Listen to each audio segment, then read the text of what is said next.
शोएब एक नौजवान था जो कराची के हंगामा खीज माहौल में रोजमर्रा की जिंदगी से थक चुका था।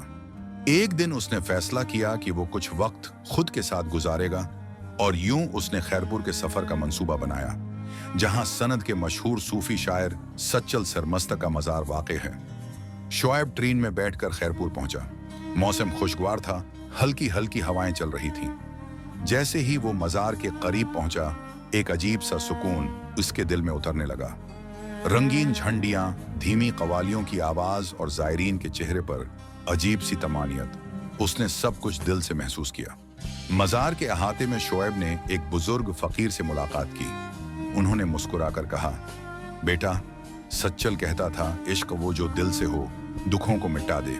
ये अल्फाज शोएब के दिल में उतर गए। उसने एक छोटी सी दुआ की और यूं लगा जैसे उसके दिल का बोझ हल्का हो गया हो।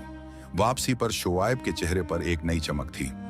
उसने वहां कुछ नई दोस्तियां भी की, सादा संधी खाने खाए और पहली बार किसी जगह के साथ रूहानी तौर पर जुड़ा हुआ महसूस किया।